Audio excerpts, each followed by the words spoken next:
bonsoir et bienvenue dans votre émission Parole aux médecins. On dit tout être humain est un malade qui s'ignore. Voilà pourquoi nous avons conçu pour vous cette émission Parole aux médecins. Je reçois tout le jour des spécialistes sur ce plateau pour nous éclairer un peu plus sur certaines maladies, certaines pratiques à faire ou à ne pas faire. Alors pour ce soir, nous parlons des hépatites virales. Et avec qui nous allons le parler? Alors, je suis avec moi sur ce plateau avec le docteur Mayalale, je n'ai pas massacré votre nom, le docteur Héritier Mayalale. Il est médecin hépato-gastro-entérologue. Bonsoir, docteur. Bonsoir, madame. Hépato-gastro-entérologue, ça veut dire quoi? C'est-à-dire que le médecin s'est spécialisé dans les pathologies qui touchent... Dans les pathologies qui touchent le tube digestif et ses annexes, c'est-à-dire le foie et le tube digestif. En fait, vous prenez l'œsophage, le stomac, le petit intestin, le gros intestin, l'anus, oui. D'accord, c'est ce qu'on appelle hépato-gastro-entérologue. Tout à fait, donc les annexes, vous avez le foie, le pancréas et la vésicule biliaire. D'accord. Alors, docteur Mayalale, merci de répondre à notre invitation. Nous parlons des hépatites ce soir. Est-ce que, de prime abord, vous pouvez nous dire un peu plus sur les hépatites? C'est quoi les hépatites, en fait? En fait, les hépatites, c'est une inflammation du foie due essentiellement à des virus ou à certains toxiques.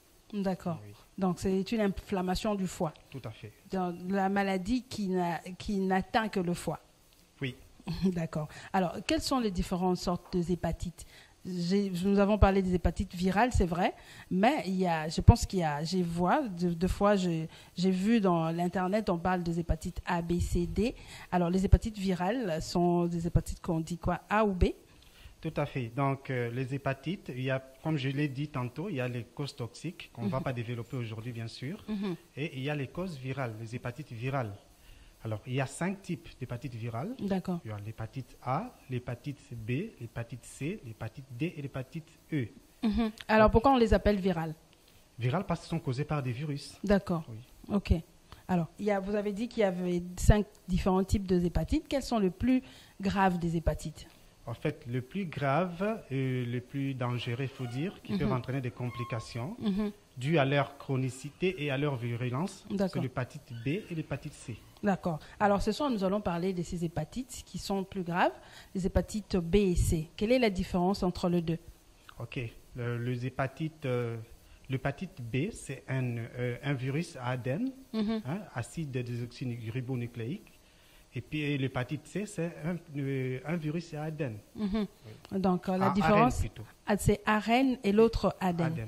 Alors, lorsque vous développez l'hépatite A et l'hépatite B, la différence se fait comment? Lorsque vous êtes en consultation, pour dire à quelqu'un que vous êtes en train de développer l'hépatite A et l'autre l'hépatite B, est-ce qu'il y a une différence? L'hépatite C et B ou l'hépatite A et B? On dit l'hépatite virale. Les hépatites virales, voilà. En fait, en phase aiguë, toutes les hépatites virales se comportent presque de la même sorte. Donc, elles peuvent être asymptomatiques. Donc, le malade ne présente aucun symptôme. Il vient comme ça, tu ne sais pas qu'il a développé une hépatite aiguë. D'autres patients sont symptomatiques. Donc, les symptômes peuvent être bénins, c'est-à-dire le malade vient avec une fièvre, une douleur abdominale, un peu de nausées, des vomissements, des courbatures, des fatigues. Et d'autres peuvent venir avec des symptômes un peu plus graves. Apparemment, il n'y a pas de différence pour l'hépatite A et l'hépatite B. Il n'y en a pas de différence entre l'hépatite A et l'hépatite B. La différence entre l'hépatite A, s'il faut que je revienne encore sur ça, l'hépatite A et E, c'est le mode de transmission, et c'est par voie orofécale. L'hépatite B et C, c'est par voie sanguine, et on va revenir encore sur la transmission de ça. Et puis l'hépatite A et E n'évoluent pas vers la chronicité.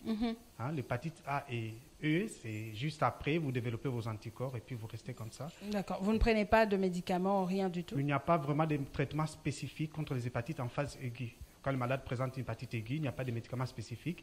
Il n'y a que des mesures générales qu'on peut prendre, lutter contre la fièvre, la fatigue et tout, la déshydratation. Voilà. Alors, quelles sont les personnes à risque? Est-ce que c'est tout le monde qui peut attraper ces hépatites? Je crois que tout le monde peut attraper les hépatites. Je vais revenir sur les facteurs de transmission, le moyen de transmission de ces hépatites. Oui, vous allez nous dire comment est-ce qu'on les attrape. Je vais vous expliquer parce que tout le monde peut attraper les hépatites. Le nouveau-né peut attraper l'hépatite de par sa maman. Et puis tous les individus, le gens à l'hôpital, le matériel non stérilisé, la transfusion sanguine de sang non testé, ça peut transmettre les hépatites. Donc, tout individu est quand même en danger. Alors, le mode de transmission, tout à l'heure, on était de parler en coulisses. Vous avez dit que le mode de transmission se passe comment? Oui, bon, il faut que je revienne sur tous les types d'hépatites. Je crois A et E, comme je l'ai dit, c'est transmis par voie orofécale. Orofécale, c'est vrai, c'est votre terme technique. Oral, dans des thèmes simples. C'est-à-dire par la bouche et puis par anal. Donc, les matières fécales contaminées peuvent aussi contaminer la nourriture et puis la personne peut ingurgiter ça, gérer ça. Et lorsque vous ne prenez pas soin de vos mains, votre nourriture n'est pas bien les nettoyer et autres et tout. Oui. D'accord. Les hépatites B et C, l'hépatite B, s'il faut que je revienne sur l'hépatite B d'abord, je vais commencer par là. Oui. L'hépatite B, c'est par voie par les liquides ou les fluides biologiques corporels. Ça veut dire? C'est-à-dire le sang, par exemple, la salive, le liquide séminal, en cas de contact sexuel, par exemple. Ok. Alors, l'hépatite B, comme vous venez de le dire, dans les liquides, c'est-à-dire lorsque vous embrassez quelqu'un, par exemple, on peut dire ça? Les embrassades, oui. Et puis, en cas de contact sexuel, oui. D'accord. Alors, vous avez dit le fluide. Est-ce que la transpiration, on peut contaminer quelqu'un? Non, en cas de contact avec la transpiration, non. D'accord. Ok. Alors, on évolue. D'autres contaminations, à part ces deux-là que vous venez de citer? Oui, il y a l'hépatite C qui est souvent exclusivement par voie sanguine, mais la transmission par voie sexuelle n'est pas exclue. Il y a des cas qui étaient repérés. Il y a des cas comme ça qui ont démontré quand même qu'il y avait contact sexuel et tout. Ok. Alors, à part ça, il y a la transmission sanguine, on peut revenir sur ça et développer. La transmission materno-fétale, par exemple. Par la mère et l'enfant. Ça se passe comme ça. Comment? C'est comme le pendant sida? L'accouchement, oui. Comme le VIH-Sida, oui, ok. tout à fait, oui. C'est comme ça? Oui, ça se passe comme ça, oui. Alors, comment on fait pour protéger l'enfant dans ces cas-là? Une dame qui a quand même une forte charge virale d'hépatite B ou C, on peut donner les traitements anti-hépatite C avant l'accouchement. Avant l'accouchement, ok. Et puis pour l'hépatite B, on peut donner la vaccination. Juste après on donne la vaccination à la mère ou à l'enfant? À l'enfant. Ok. On donne la vaccination, oui. Ok, d'accord. Alors, docteur, les causes alors de ces hépatites? Ok, donc les causes, ce sont les virus, comme j'ai dit. Donc le virus va entrer au niveau du foie et va entraîner une inflammation des cellules hépatiques. Ok? En premier temps, l'organisme va réagir parce que le virus est étranger par rapport au foie, par rapport à l'organisme. Il entre, l'organisme va produire des anticorps qui vont lutter contre ces virus-là. D'accord. Ceci va produire un état d'inflammation. Okay, qui sera au départ aigu, l'organisme va l'emporter sur le virus, en fait. Donc, et éliminer ce virus-là. Et le malade sera guéri et il va garder ses anticorps qui vont le protéger pour toute sa vie. D'accord. Et si l'organisme n'arrive pas vraiment à éliminer ce virus-là, il va rester dans l'organisme, se multiplier et ça va créer un état chronique, inflammatoire chronique. Donc, l'organisme va l'éliminer sans traitement? Comme ça, ok. En phase aiguë, c'est que j'ai dit, il n'y a pas de traitement, c'est l'organisme lui-même qui va lutter et l'éliminer. Mais il y a certains pourcentages, pratiquement un certain pourcentage qui va évoluer vers la chronicité. Donc, lorsque ça devient chronique, là, c'est compliqué. Là, ça devient chronique, c'est pas compliqué. On va revenir quand on va parler des complications et des traitements. En fait, oui. Alors, c'est ce que vous étiez en train de dire. Alors, lorsque ça devient chronique? Lorsque ça devient chronique, c'est là qu'il faut maintenant prendre en charge parce que le risque d'évoluer vers les complications est énorme. D'accord. Alors, docteur, lorsque vous présentez des hépatites en consultation, quels sont les examens que vous demandez souvent? Ok, il y a les examens d'orientation d'abord, la fonction hépatique. Donc, il y a la fonction hépatique, on demande les transaminases, les bilirubines, les phosphatases alcalines, le gamma-gluconide transpeptidase. Et puis, il y a les examens de confirmation. Souvent, ce sont les généralistes qui peuvent nous référer les malades, que j'ai vu que les transaminases sont quand même perturbées ici. Et moi, je vais compléter, ou soit je peux demander aux généralistes, donc complète aussi, demande le marqueur viraux. Entre autres, les anticorps anti-hépatite C et l'antigène l'hépatite B de surface. D'accord. Alors, les symptômes, docteur. Quelqu'un qui s'amène vers vous pour savoir qu'il est en train de présenter des hépatites. Quels sont les symptômes qui sont visibles comme ça? Voilà, donc pour ne pas être redondant, mais répéter, comme je dis, en phase aiguë, j'ai parlé, je vous ai dit, c'est que le malade peut être asymptomatique ou présenter des symptômes mineurs ou soit majeurs. Mais pour la chronicité, souvent, les gens ne se sentent pas malades. Donc, Ok. Voilà, le malade peut être là, et puis il est en bonne santé, il se promène, et souvent ces malades-là nous viennent avec des complications. Ok?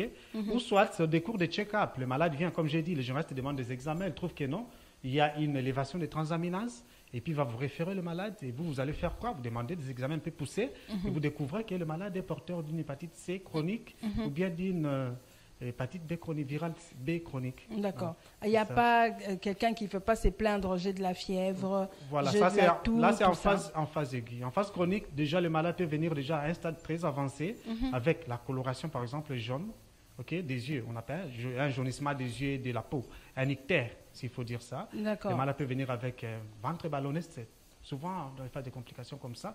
Mais des fois le malade peut venir aussi avec un pesanteur, donc une lourdeur au niveau du côté droit de l'abdomen. Ok. On peut se dire, ok, on demande quand même quelques examens d'orientation, une échographie, qui peuvent nous dire, non, ici, il y a quand même une hépatite chronique. Oui, et évoluer.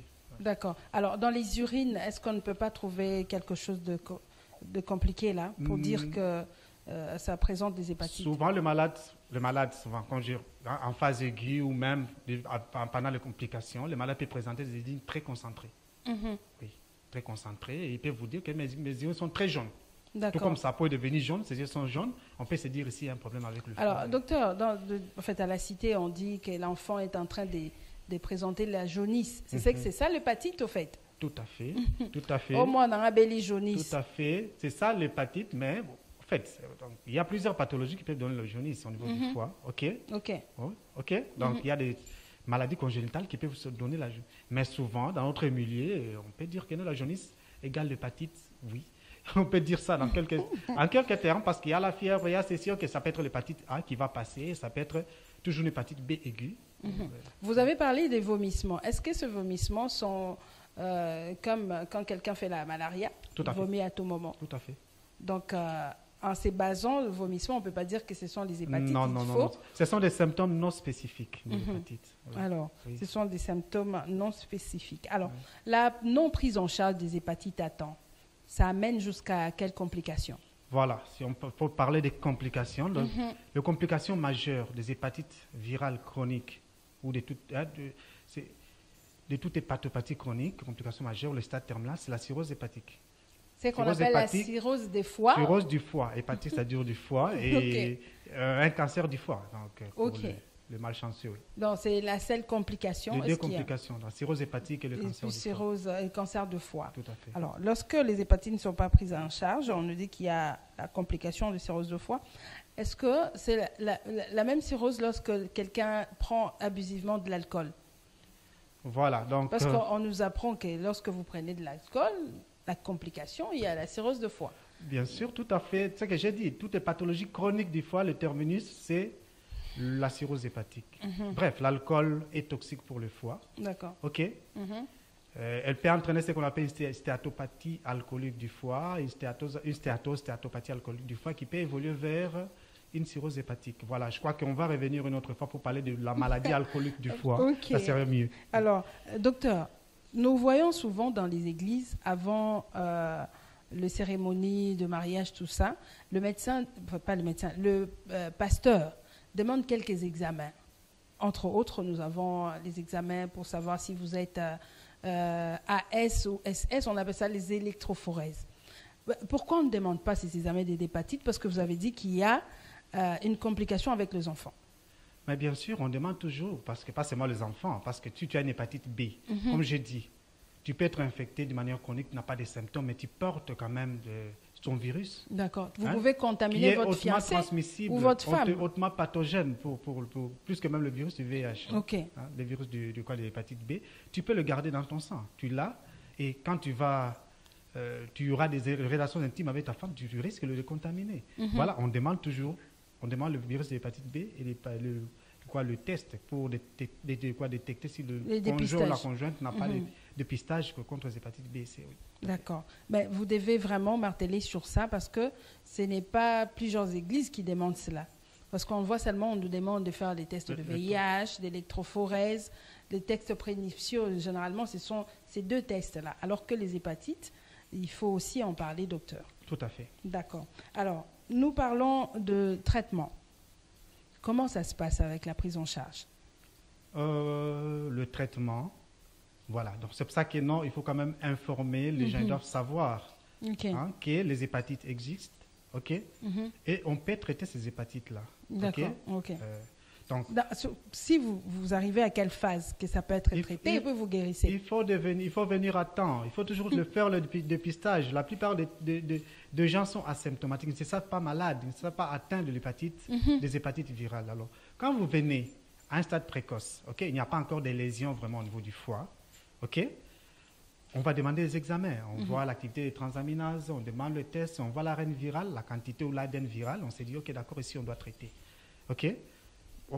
Donc, nous avons quand même des médicaments aujourd'hui. Comme dans le passé, c'était un peu compliqué avec les interférons qui avaient beaucoup d'effets secondaires. D'accord. Aujourd'hui, on a quand même des antiviraux qui ont moins d'effets secondaires. OK. D'accord. Dans le cas, par exemple, des hépatites virales B, si le malade vient à temps et qu'il n'y a pas encore de complications, on peut quand même le mettre sous les antiviraux. D'accord. Les antiviraux, c'est qu'on donne aux gens qui souffrent du VIH, ce sont les mêmes antiviraux? Ce sont les antirétroviraux. Bref, pour l'hépatite B, c'est presque la même famille. On peut mettre le malade sous tenofovir, par exemple, ou entecavir. Est-ce que ça s'est guéri, docteur?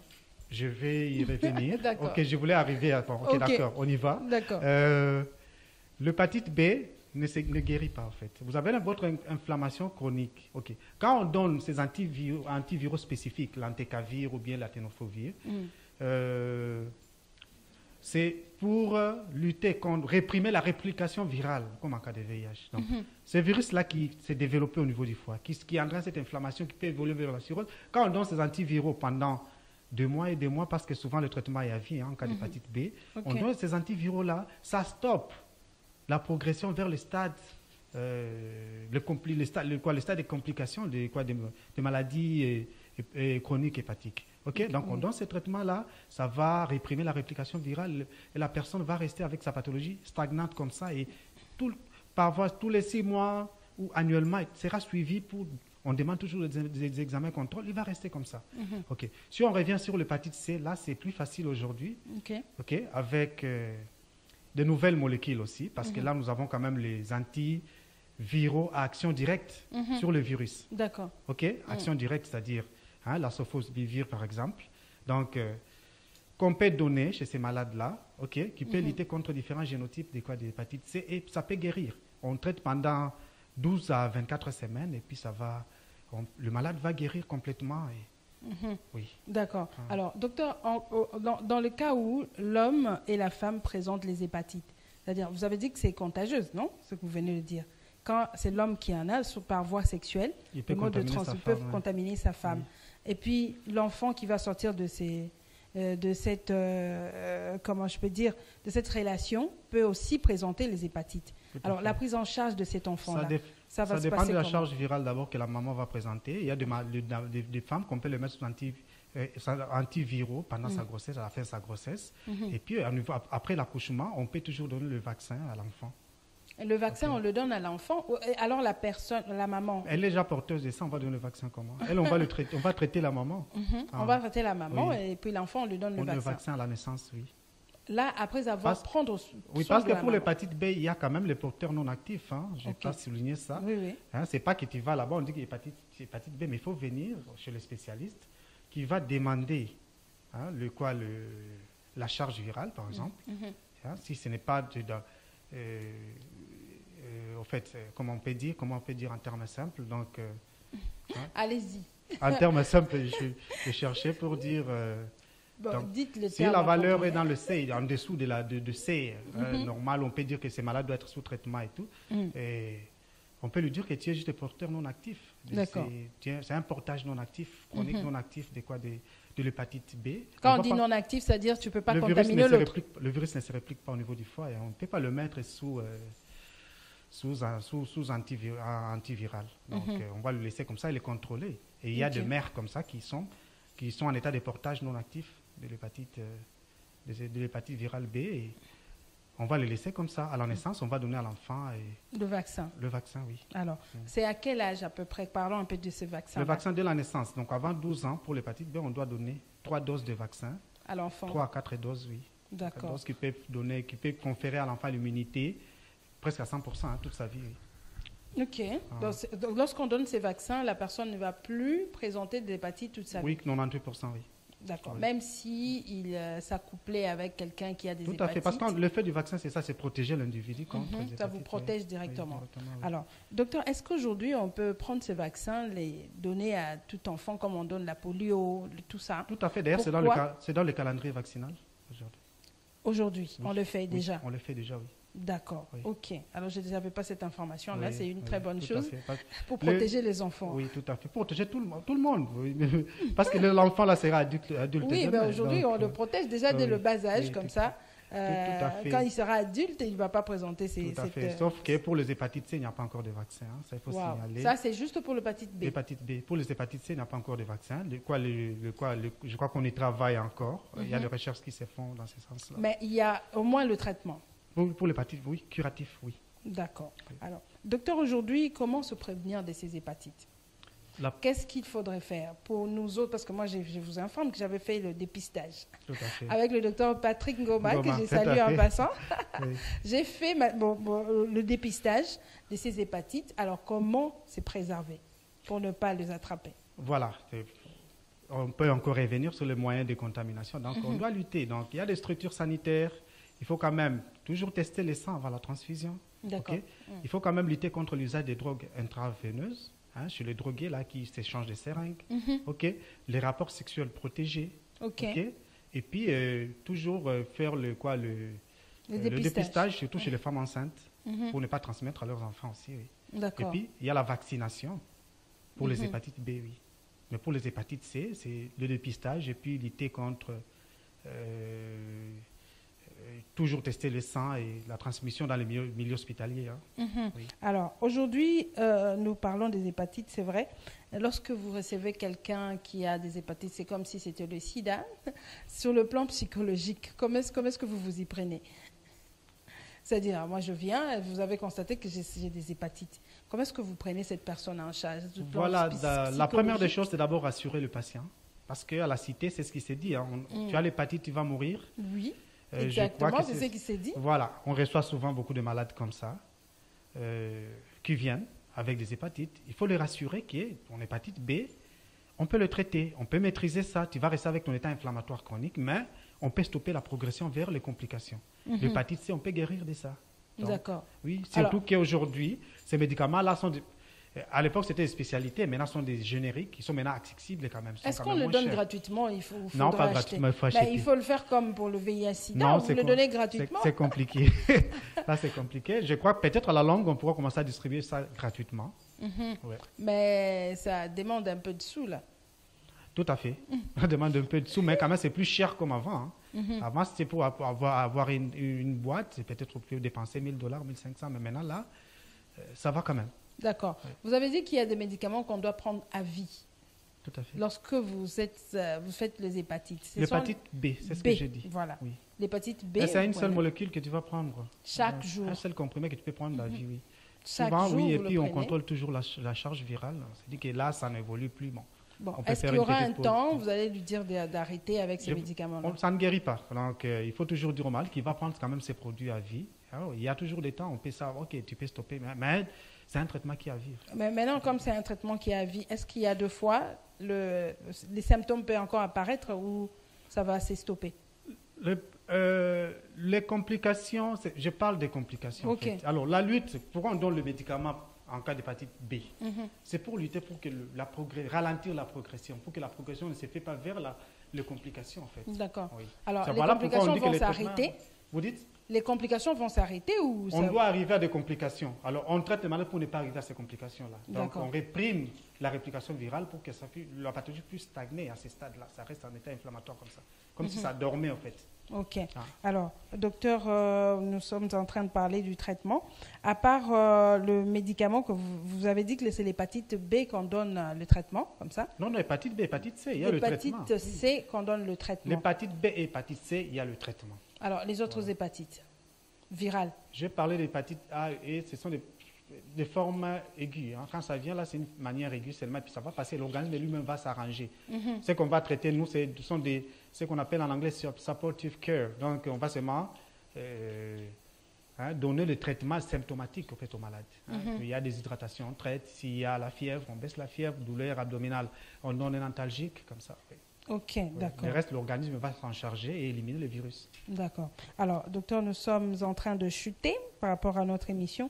Est-ce que vous avez un conseil pratique à donner à nos téléspectateurs qui nous suivent aujourd'hui, surtout pour ceux qui sont en train de préparer leur mariage? Voilà. Donc, le conseil que je peux donner, c'est nous devons encourager les gens à se faire dépister contre les hépatites. Et surtout aux gens qui préparent leur mariage, ils doivent se dépister contre les hépatites pour prévenir toute complication, toute pathologie, et chez le conjoint ou la conjointe et pour les nouveau-nés aussi. D'accord. Donc, ils doivent se faire dépister, et aujourd'hui, le dépistage n'est pas si cher que ça, et le traitement aussi ne coûte plus cher que ça. D'accord. Alors, pendant que les gens se préparent leur mariage, il y a un de partenaires qui est atteint des hépatites. Est-ce qu'il faut dissoudre ces mariages? Non. Ou qu'est-ce qu'il faudrait faire? Non, on ne peut pas dissoudre les mariages. Alors, vous appelez le monsieur, vous lui dites, comme bon, dit, voilà, par exemple, votre femme a des hépatites. L'hépatite, le mari doit prendre, pour l'hépatite B, le mari va prendre la vaccination.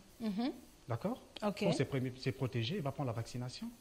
Okay? Ah, il y a aussi de personnes âgées qui prennent la vaccination. Les adultes aussi peuvent prendre le vaccin. Oui. D'accord. Moi, je pensais que c'était juste pour les enfants. Oui. Alors, dans ces cas-là, pour l'hépatite C, on va traiter la pathologie. Le malade sera guéri.